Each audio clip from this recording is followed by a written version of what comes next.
The concept of the mark of the beast is a biblical symbol found in the book of Revelation. Employing the mark is often viewed as an eschatological or end times event. In Christian theology, it is commonly linked to the second coming of Christ and the events that precede it.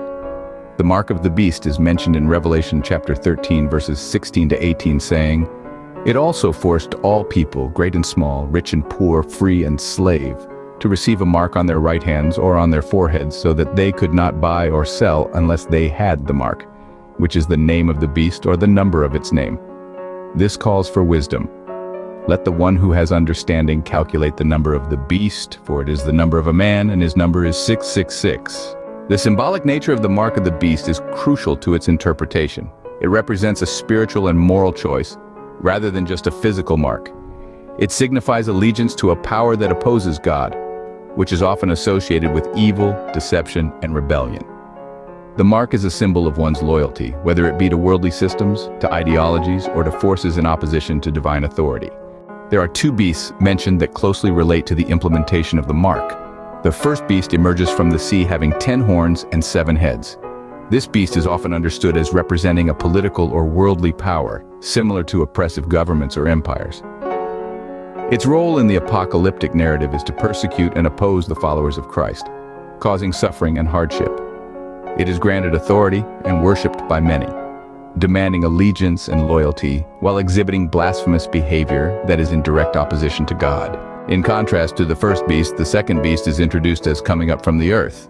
It has 2 horns like a lamb, suggesting an outward appearance of harmlessness and innocence. However, it speaks like a dragon, indicating its deceptive nature.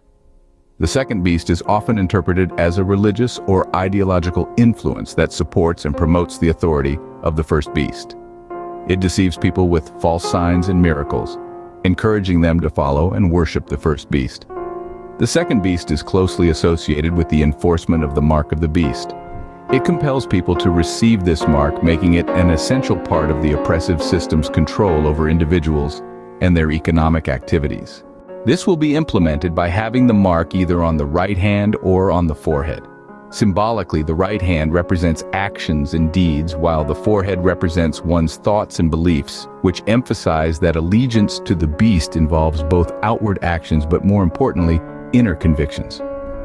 Interpretations of this symbol vary, but it highlights that the mark goes beyond mere physical appearance, because receiving the mark ultimately boils down to a choice. And this will test the genuineness of people's faith in Jesus Christ. The idea that the mark is required for economic transactions highlights the notion of allegiance through participation in a system opposed to God. While this has led to speculations about economic systems in the end times, it is essential to remember that this aspect of the mark serves as a warning about the seductive nature of worldly pursuits and the potential to prioritize material gain over spiritual fidelity. But what about the number 666? 666 is often referred to as the number of the beast.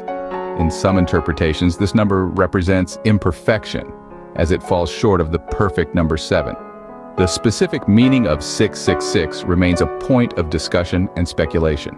The mention of the mark of the beast in Revelation serves as a warning to believers about the spiritual challenges they may face. It underscores the idea of spiritual warfare, where individuals are called to discern between the values and systems of the world and their commitment to God. Scripture leaves no doubt that accepting the mark of the beast results in condemnation, functioning as a defining test to distinguish true Christians from mere professing ones. Genuine Christians will unwaveringly reject the mark, as its acceptance is synonymous with a renunciation of Christ. While many may outwardly claim Christian faith, yet harbor willingness to accept the mark, they fall into the category of those who fall away and become part of a significant apostasy.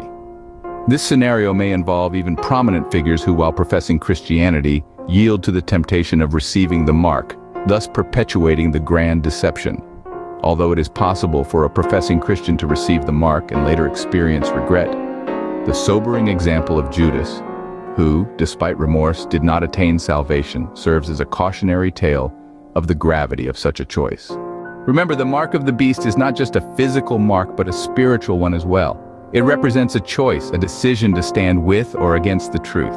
It's a test of faith and loyalty, And as true Christians, we must strive to resist it at all costs. Thank you for joining us on this journey. We appreciate your time and interest in unraveling these mysteries. If you found this video informative, please don't hesitate to hit the like button and share it with others. Your support helps us create more content like this.